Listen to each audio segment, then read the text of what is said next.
안녕하세요. 한국학 에세이의 문광입니다.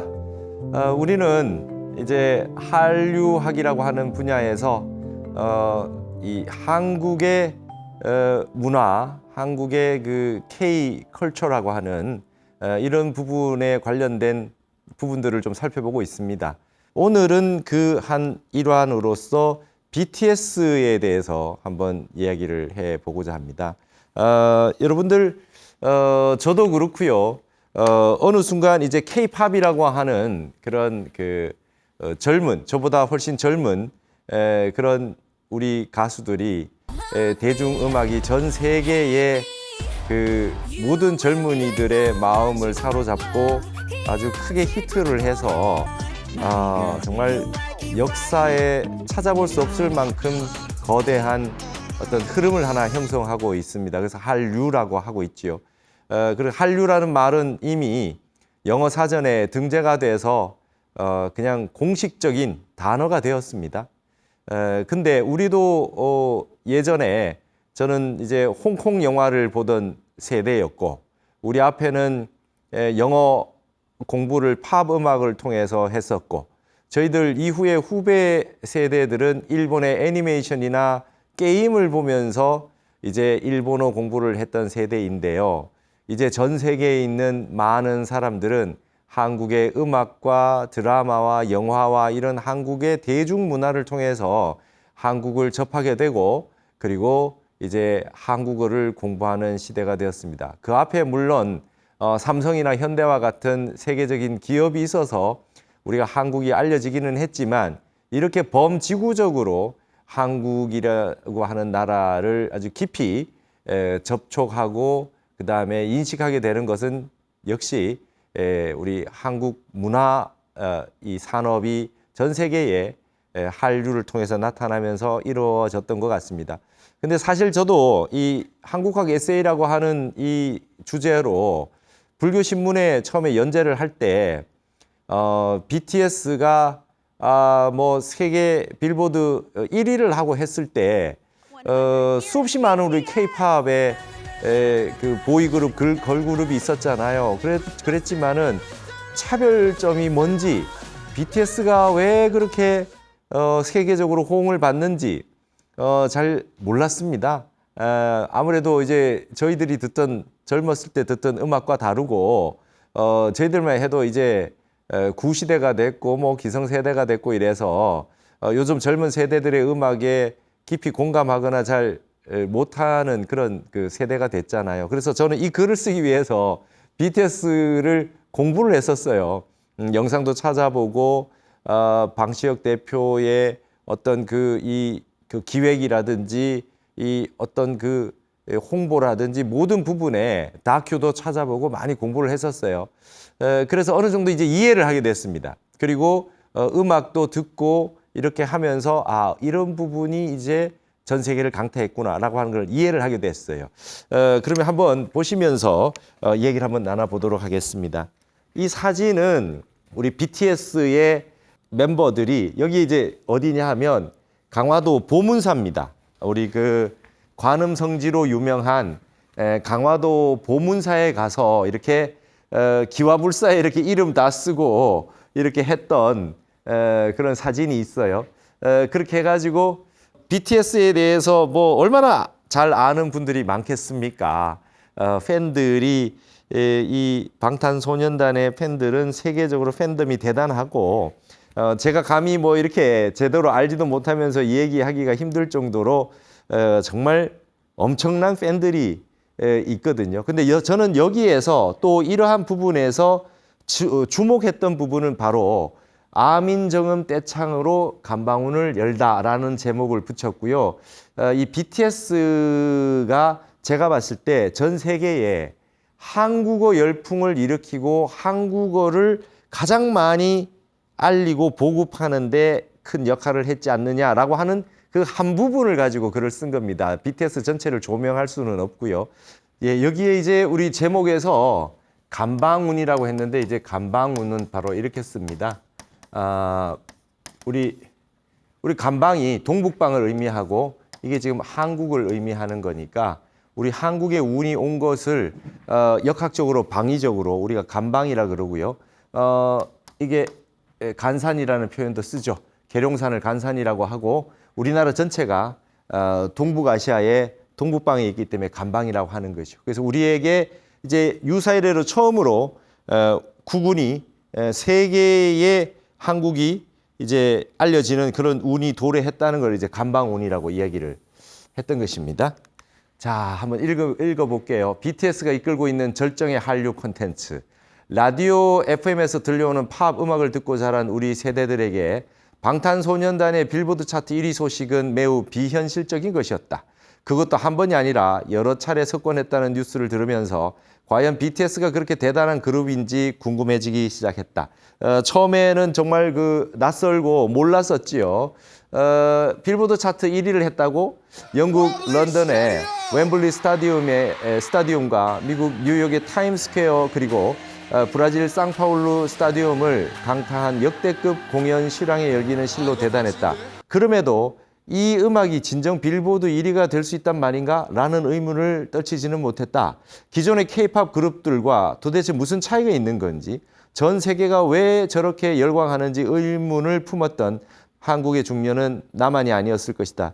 지금은 이렇지 않습니다. 이게 지금 벌써 몇 년 전에 글을 썼던 거기 때문에 BTS가 빌보드 1위를 했다고 했을 때, 우리가 어렸을 때 빌보드 차트 1위라고 하는 거는 굉장히 저 먼 세계에 있는 얘기 같은 것이었기 때문에, 그래? 그러고 이렇게 들어봤는데, 이 음악이 1위인 건가? 처음에 이랬던 거죠. 그리고 그 앞에도 굉장히 많은 우리 K-팝 스타들이 있었잖아요. 그래서 그 1위를 하고 안 하고라고 하는 부분에서 어떤 차이가 있는 것인지, 잘 이해가 안 됐던 그런 처음에 어떤 당황스러웠던 상황을 제가 글로 표현한 겁니다. 그래서 지금은 제가 이제 거의 BTS 전문가가 다 됐어요. 긍정적인 메시지와 선한 영향력이다. 주변의 여러 연령대의 사람들에게 물어보고 기사를 찾아보고 영상도 챙겨보았다. 대체로 매력적인 외모와 놀라운 퍼포먼스, 탄탄한 스토리텔링과 완성도 높은 소셜미디어의 활용, 그리고 무엇보다 동시대의 같은 세대들의 문제를 과감하고 통렬하게 이야기하면서도 선한 영향력과 긍정적인 메시지로 세계 젊은이들의 마음을 다독여 주었다는 평가가 주를 이루었다. 그렇습니다. 이 BTS는 팬덤과 함께 이제 성장을 했고 각자가 다 능력을 갖추고 SNS에 자기 얘기를 올리고 그 다음에 또 약간 그런 느낌이 있어요. 지금 우리 K-팝 스타들 스타들을 보면 우리하고 좀 몸이 다른 것 같아요.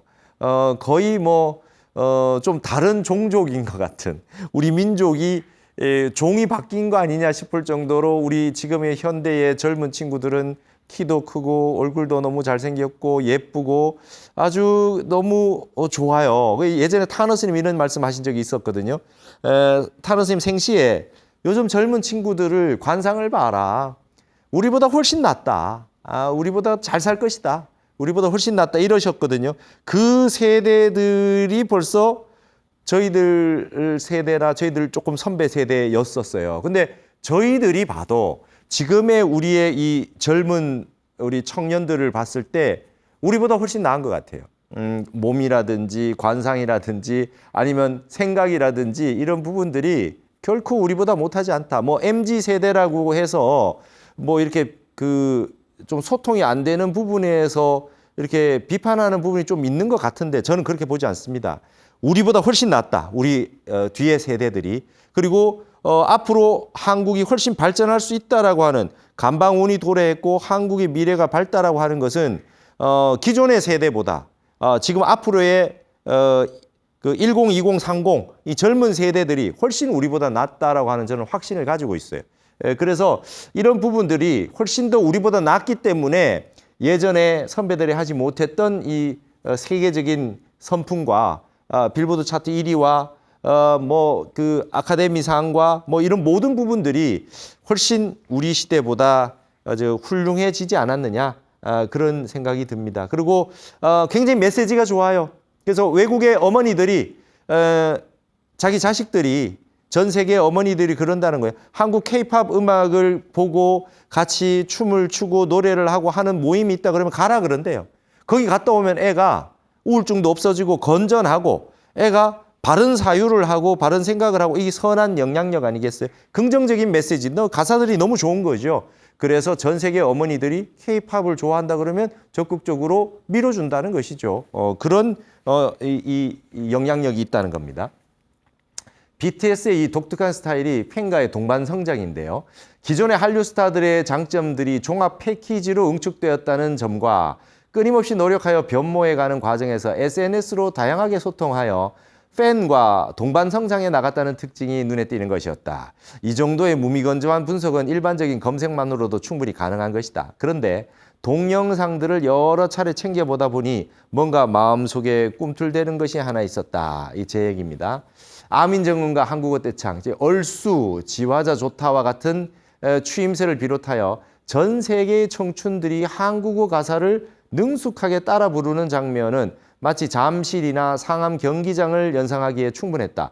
이들의 춤과 노래를 가사와 함께 보다 보면 마음이 밝아지고 기분이 좋아지며 뭔가 자꾸만 긍정적으로 변하고 있는 것을 실제로 느낄 수 있다. 만약 현재 자녀가 어디선가 왕따를 당하는 상황에 놓여 있는 부모라면 한국어 떼창과 함께 칼군무를 추게라도 하고 싶어지는 내러티브에 매력이 있는 것이다. 애가 방에서 안 나가고 있다. 그냥 그 홀로 대인 기피증이 있다. 이럴 때 너도 밝은 곳에 나가서 친구들과 저렇게 같이 노래 부르고 즐겁게 뛰어놀고 그다음에 땀을 흘리고 그다음에 애들과 소통하는 그런 모임에 나가라. 근데 한국어로 노래하고 한국 음악을 즐기고 K-팝 군무를 하고 칼군무를 하고 떼창을 하는 그런 모임에 적극적으로 나가라고 할 정도로 이제 긍정적이고 밝은 에너지가 있다는 것이죠. 세계인이 한국어로 노래를 부르는 시대가 되었습니다. 편견과 억압을 막아준다는 아티스트 방탄과 막아준다는 게 방탄소년단이라는 게 뭘 막아주느냐? 편견과 억압을 막아준다는 뜻이던데요. 이들을 지켜주겠다는 지구 전역에 퍼져 있는 팬덤 아미의 조합은 입에 착착 달라붙는 한국어 발음의 경쾌함을 매개로 가는 곳마다 강렬한 발산력을 폭발시키고 있었다. 한국인이 한국어로 노래하고 춤추는 영상을 유튜브에 올려두었더니 전 세계의 젊은이들이 그 가사를 자발적으로 번역하고 해석하여 공유해버린 것이다. 여러분, 이거는 우리가 한국 역사상 유래를 찾아보기 힘듭니다. 우리가 우리의 영상을 올렸는데 외국인들이 거기에 다 자막을 달고 번역을 하고 공유를 하고 따라 부르고 한국어 가사를 다 외워서 똑같이 노래하고 똑같은 동작으로 춤을 춘다.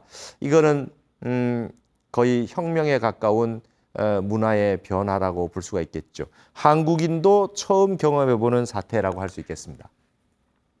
435의 화음세계에 펼쳐진 한국어 열풍이다. 각자가 손바닥 안에 갖고 있는 435의 화음세계에서 영어나 그 외의 외국어로 뉘앙스를 모두 살려 번역할 수 없는 이 한국어 단어들은 아민정음이라는 새로운 형식을 통해 지구 전역에 자연스럽게 전송되었다. 여러분, 아민정음이라고 하는 이 표현을 알고 계셨나요? 아미, BTS의 그 팬덤인 아미가 부르는 훈민정음을 아민정음이라 그래요. 이게 어떤 형식이냐면 이런 거예요. 중간에 우리 BTS의 뮤직비디오 동영상이 이렇게 나오면 밑에 자막이 달리는데요. 이렇게 모두 뛰어 이렇게 나오면 한국어 자막이 나오고 이걸 모두 뛰어라고 하는 발음 기호가 나와요. 발음이 나오고 그러고 난 다음에 everybody jump 이렇게 나오는 거죠. 그러니까 이런 식으로 한국어 나오고 한국어 발음이 나오고 거기에 대한 영어 이 번역이 나오는 겁니다. 그러면 이게 지금 모두 뛰어라는 뜻이구나. 이게 이 뜻이구나. 이건 발음을 이렇게 하는구나. 그리고 이렇게 한국어로 쓰는구나. 이게 여러분 아민정음이에요. 아미들이 이거를 보고 따라 있는 거예요. 모든 영상에 이렇게 나옵니다. 방탄소년단의 팬덤인 아미는 말이죠. 자격 조건이 한국어로 BTS의 노래를 그냥 외워서 이렇게 쭉 다 할 수 있어야 되는 게 기본이라는 것이죠. 그러니까 한국어 열풍인 거예요. 전 세계에 이 435회라고 하는 건 일중일체 다중일이에요. 이 하나 속에 전체가 들어오고 전체 속에 하나가 들어오는 이 이 엄청난 세계가 이 스마트폰이라고 하는 것으로 현실화되었잖아요. 그래서 전 세계 어디든 이 영상을 통해서 이렇게 보면서 완전 지구 반대편에 있는 사람들, 청년들도 다 똑같이 한국어 발음으로 똑같이 노래하고 똑같이 춤추고 똑같이 따라 부를 수 있는 세계가 된 거죠. 그 매체가 훈민정음이에요. 그래서 이걸 아민정음이라고 부릅니다. 이러한 같은 방식으로 하고 있어요. 어렵고 생소한 한국어는 이렇게 한국형 떼창으로 지구 전역에 보급되기 시작했고 K-팝 딕셔너리를 통한 한국어 공부 열풍은 세상을 뒤엎어 가고 있는 형국이다. 예전에 영어로 된 팝 음악을 외우고 노래하면서 영어를 공부했듯이 지금은 K-팝 딕셔너리라 그래요.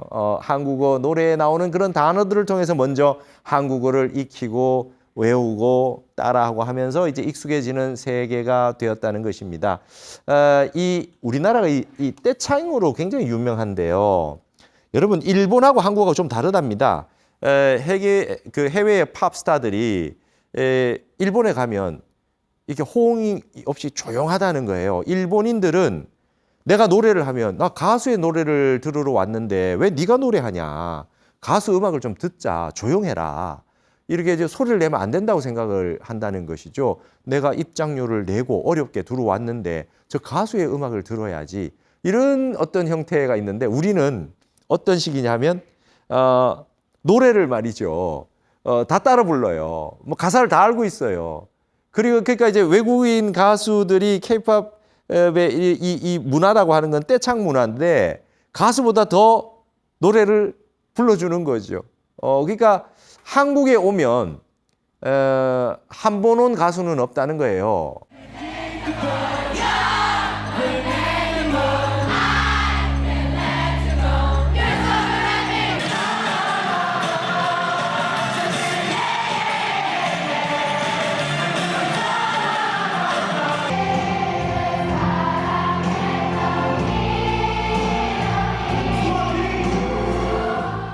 다시 오고 싶다는 거예요. 호응이 너무나 좋고 내 노래를 다 알고 있고 그리고 나보다 더 즐거워해주고 막 너무 호응이 좋아가지고 오면 기분이 좋아서 돌아간다는 것이죠.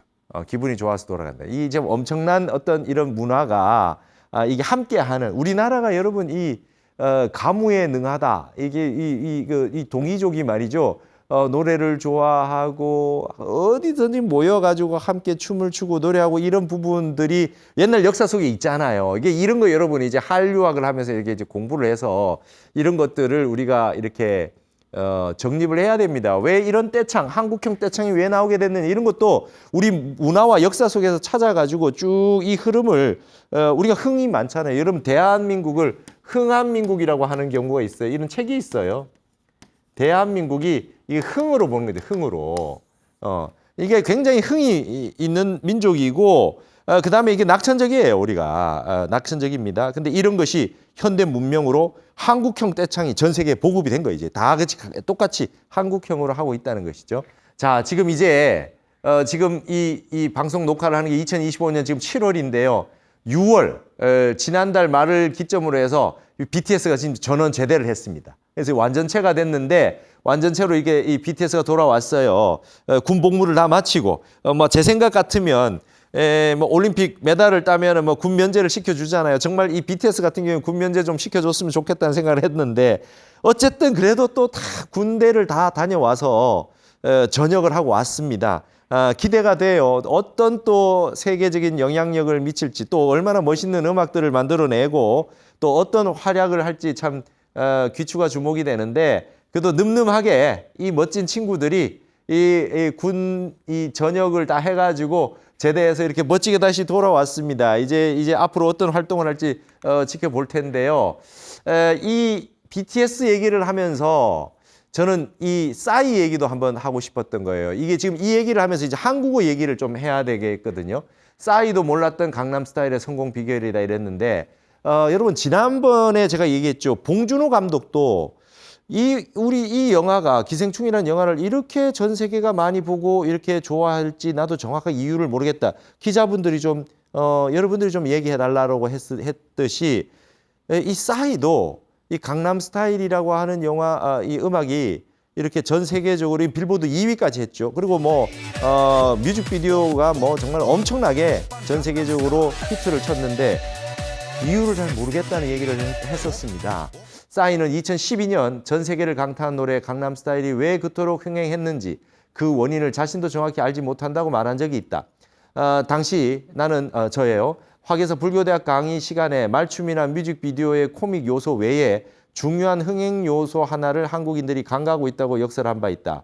이는 바로 단전을 울리는 한국어 발음의 저력과 동양 3국 가운데 한국어에만 살아있는 입성 때문이라고 말했습니다. 제가 이게 2012년에 강남스타일이 세계적으로 선풍적인 인기를 끌었는데 참 오래됐네요. 벌써 13년 전 일이니까요. 근데 저는 이 한국어 발음의 어떤 매력과 저력의 이 원인이 있다고 생각을 해요. BTS 마찬가지고 전 세계 사람들이 아민정음이라는 형태로 따라 부르는 이유 중에 원인 중에 하나는 우리가 훈민정음, 한국어를 연구를 해야 된다고 보는 것이죠. 한국어의 발음이라고 하는 것이 굉장히 매력적인 거예요. 그러니까 이 부분을 여기 입성이라고 얘기했는데 입성이라고 하는 것이 살아있어요. 이거 얘기를 좀 해보려고 합니다.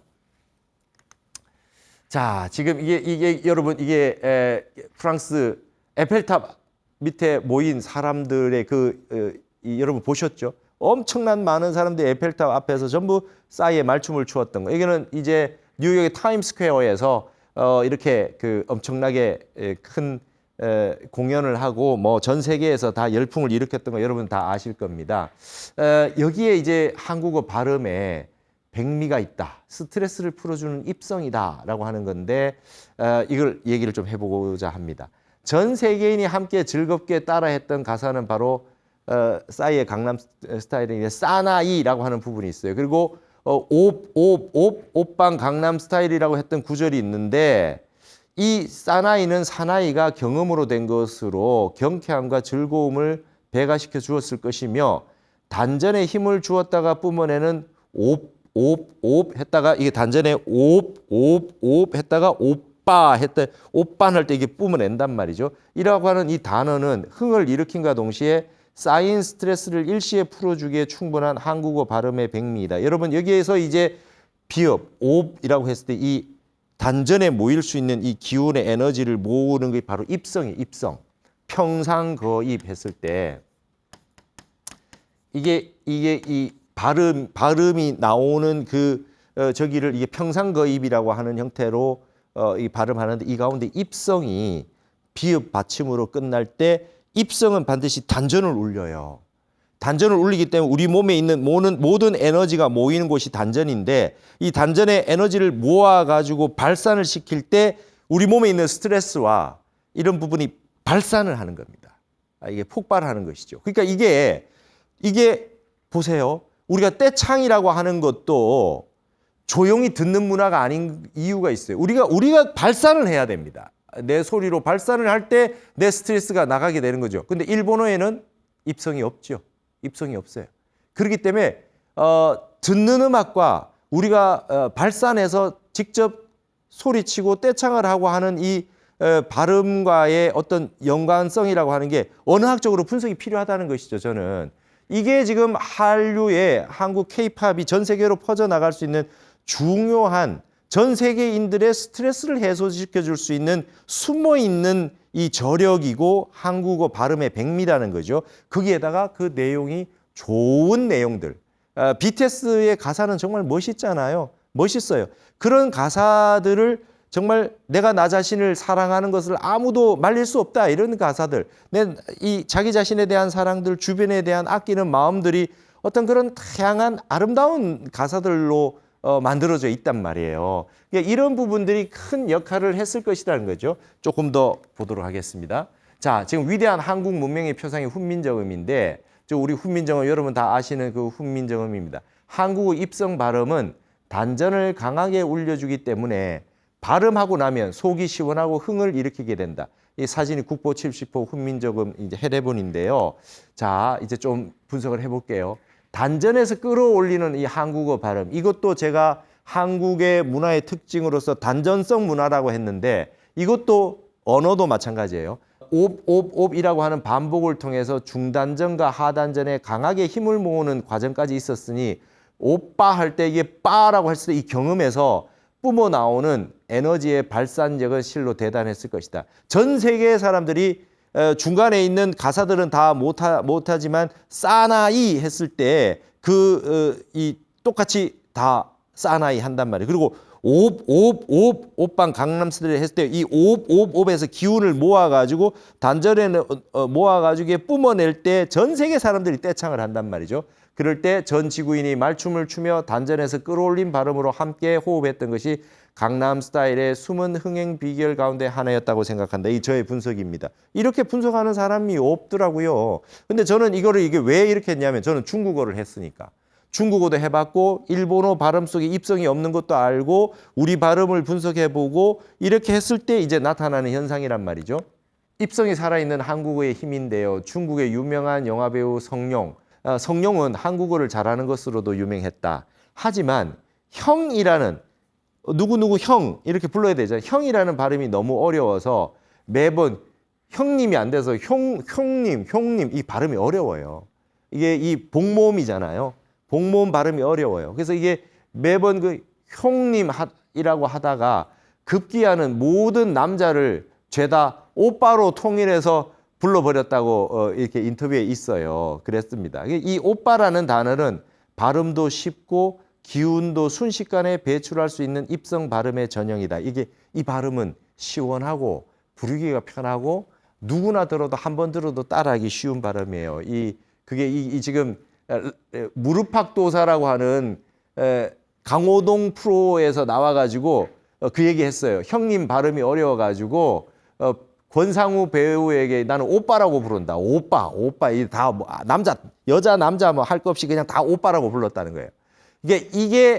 이게 싸이 강남스타일에서 이 발음이 들어가면서 히트치게 된 원인 중에 하나였지 않느냐. 그러니까 말춤을 추면서 경쾌하면서 기운도 만들어낼 수 있는 것이죠. 전 세계인이 따라할 수 있는. 자, 여러분 그럼 입성이 뭔가를 좀 설명을 해드리겠습니다. 입성이라고는 짧고 빨리 끝나는 소리입니다. 그죠? 초기급이요. 초기색이라 그랬어요.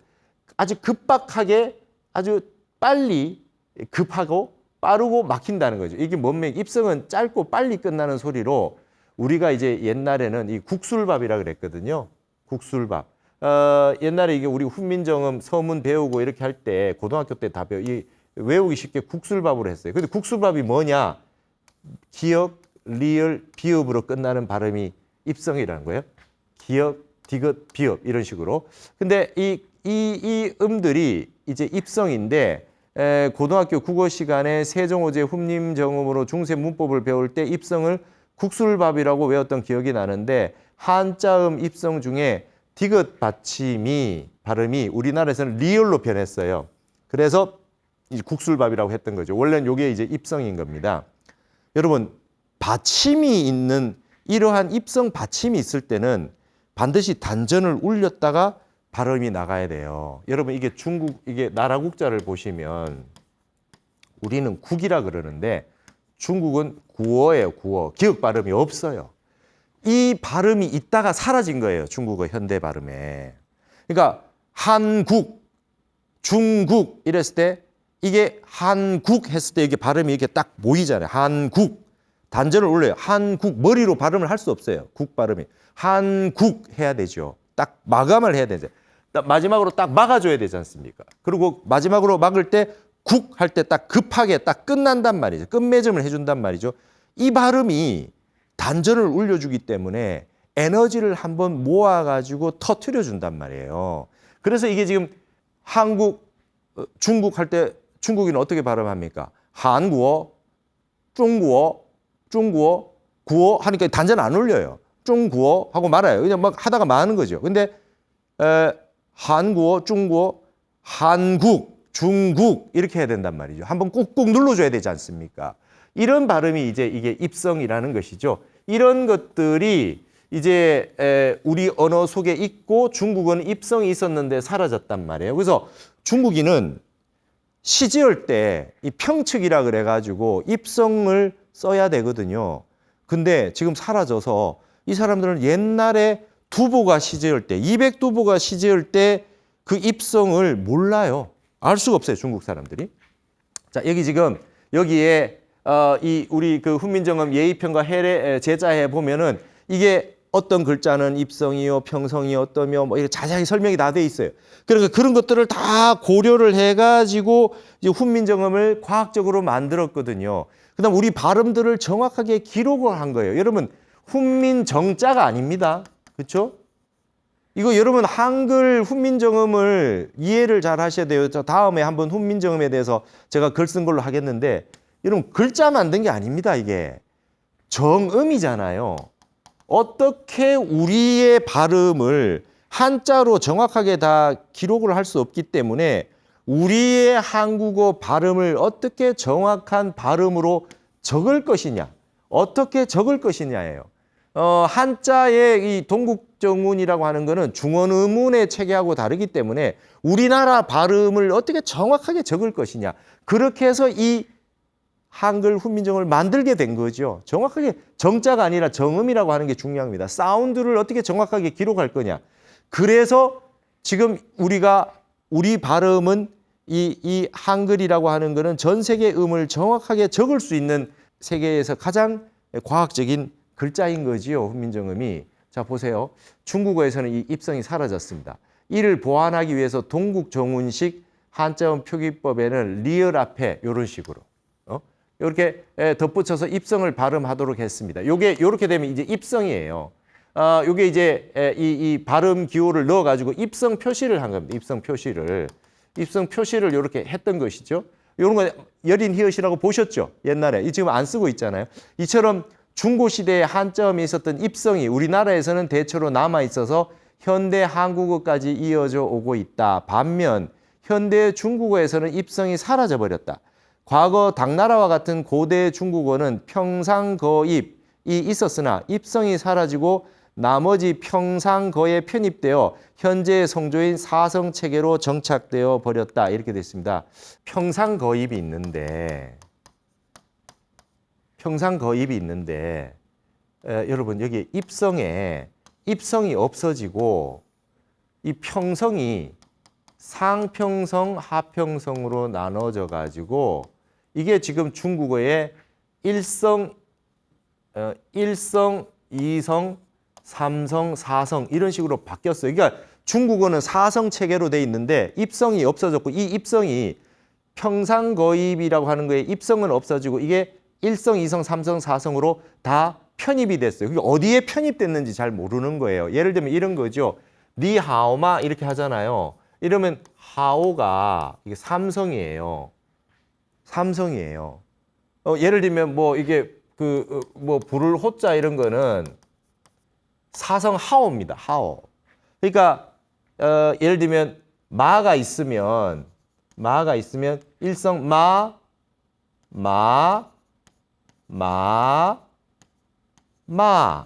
이게 1성, 2성, 3성, 4성이거든요.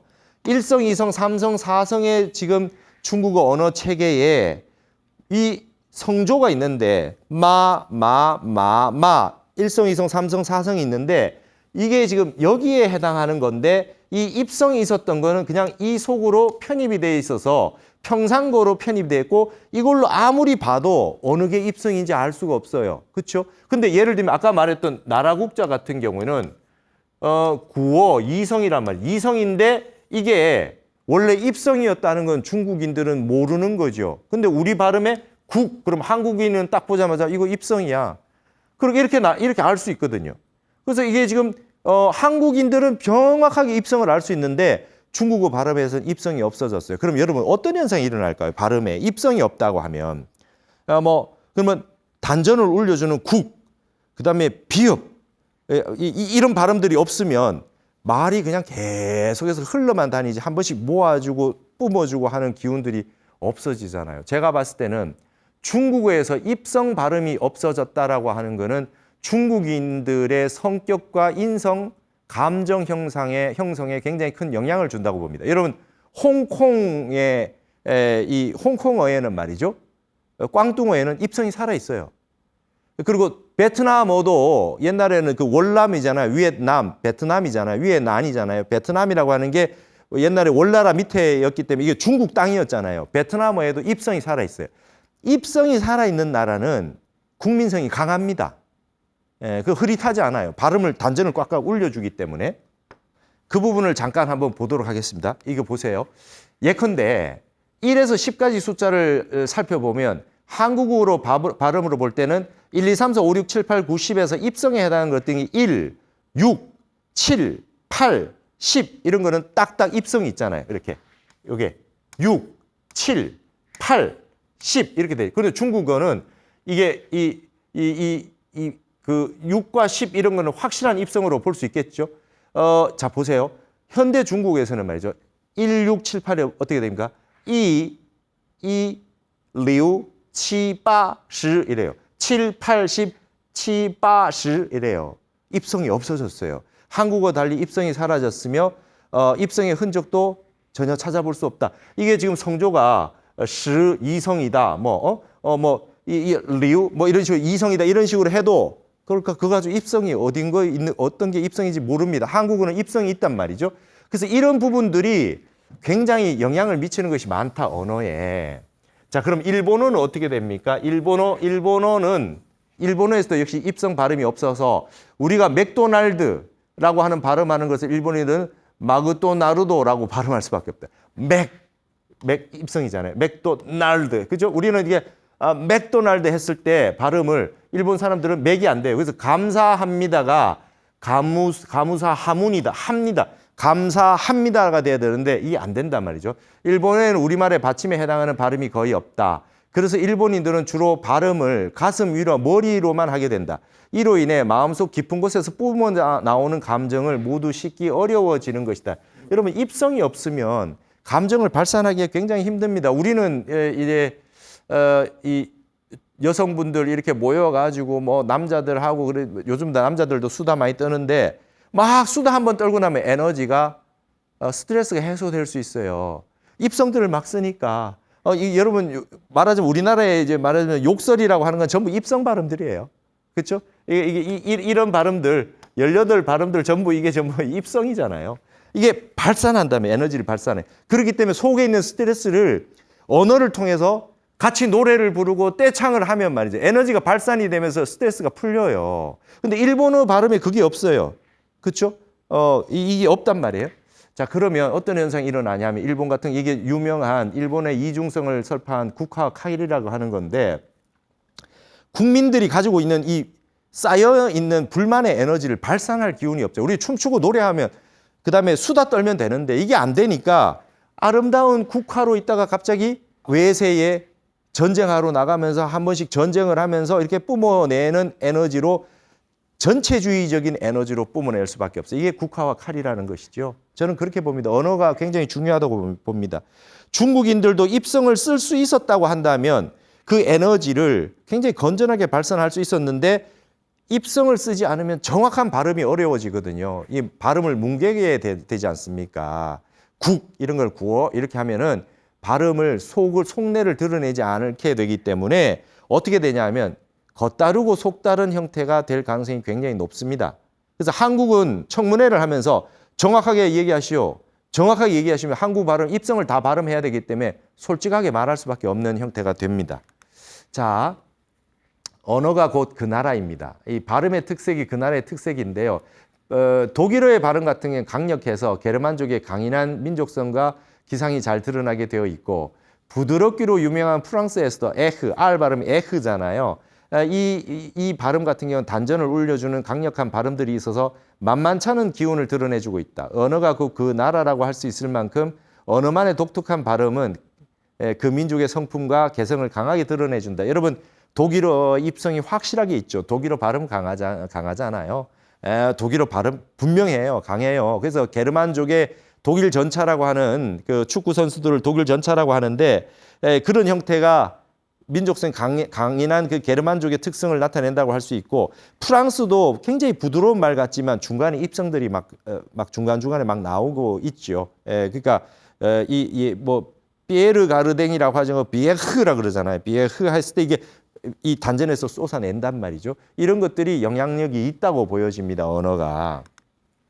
자, 입성의 발음들은 단전을 강하게 올려주기 때문에 이를 발음하고 나면 속이 시원하고 체증이 풀리며 스트레스를 발산하고 흥을 일으키게 된다. 우리나라 말에는 입성과 같은 강력한 발음들이 있어서 카페에서 만나 수다만 떨어도 묵은 감정들을 해소할 수 있게 되어 있다.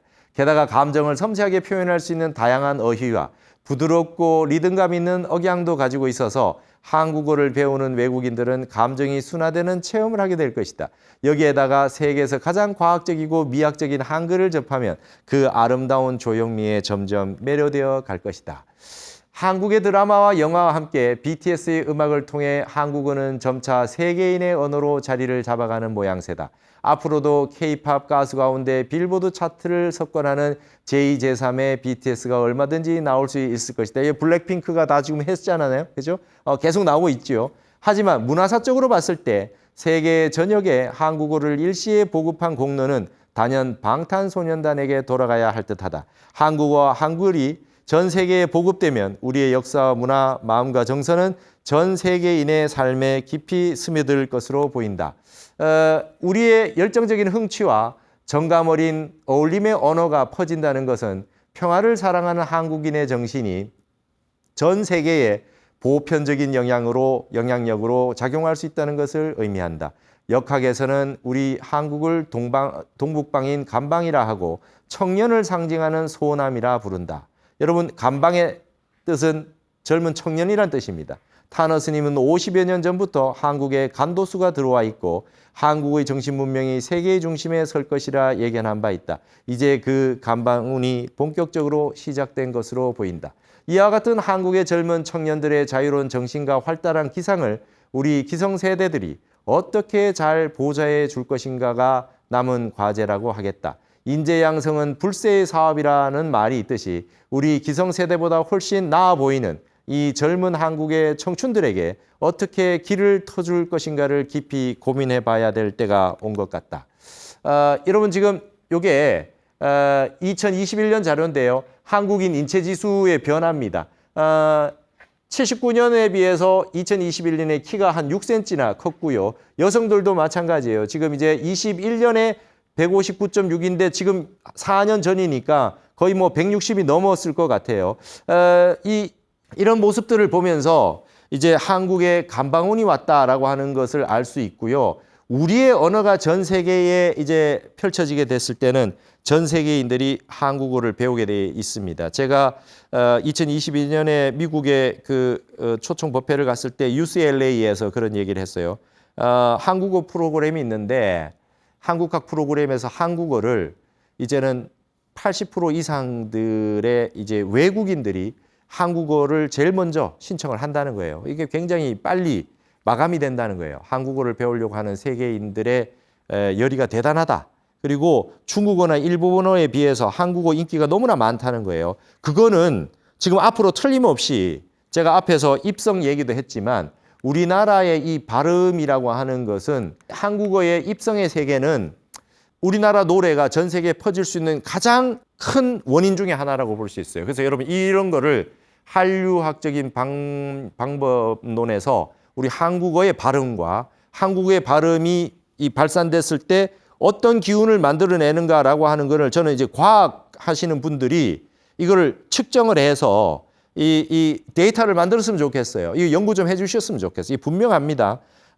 이게 입성을 썼을 때에 사람들은 분명하면서 솔직하고 아주 강력한 에너지를 뿜게 돼 있어요. 그래서 발음을 입성을 쓰지 않고 점점 흐릿하게 돼 갔을 때 나라가 분명하지 않고 정도를 걷지 않게 될 가능성이 높습니다. 그래서 입성을 쓰지 않는데 발음을 억지로 단전으로 써야 된다고 했을 때 여기에서 굉장히 공포스러움이 나올 수 있죠. 그래서 굉장히 이 친절함과 이 어떤 잔인함이라고 하는 것이 이게 함께 이중적으로 놓여질 수 있는 부분이 있는데 우리는 입성을 발음을 소통하면서 자유자재로 쓸 수 있다. 여러분 옴마니 밤매움이 왜 좋습니까? 옴마니 밤매움 발음 한번 해보십시오. 관세음보살 육자 대명왕지는 옴 하면 머리를 울려요. 옴. 전 세계의 모든 엄마와 관련된 발음은 옴이라고 하는 발음을 가지고 시작합니다. 엄마죠. 맘이라고 하는 거. mother, 무터, 마마 전부 다 말이죠. 이 하늘을 울리는 소리, 옴이라는 발음에서 시작됩니다. 옴, 마, 니, 반, 메, 훔. 여기서 차크라를 다 올려서 하단전까지 쭉 내려가는 거잖아요. 이걸 옴마니 반매음을 계속하면 위에서 아래로 계속해서 이렇게 해주면 우리 몸이 소통이 되겠죠. 막힌 기운이 뚫리고 하늘과 땅, 천지인 삼재가 열리고 우리 속에 막혀있는 기운들이 풀리면서 소통이 되고 하는 기운을 저절로 만들어내 주겠죠. 발음이 이렇게 중요한 겁니다. 훈민정자가 아니라 훈민정음이에요. 우리가 가지고 있는 이 엄청난 발음과 이런 요소들이 전 세계에 퍼져나가서 이제 아민정음이 됐어요. 솔직히 말하면 우리나라에 이게 예를 들면 베토벤 같은 게 있다 그러면 이게 여기에 베토벤은 여기는 V잖아요. 그죠? 그러면 이걸 베토벤 했을 때는 이걸 우리가 순경음 비읍으로 쓸 수 있어요. 우리가 순경음 비읍을 이렇게 쓰면은 벤 발음이 다 나와요. 원래 이거 옛날에 다 있었잖아요. 이거 지금 안 쓰고 있거든요. 우리가 옛날에 있던 이 반치음 같은 거, 그죠? 이 Z 발음이, 이 Z 발음 다 표기할 수 있어요. G 발음.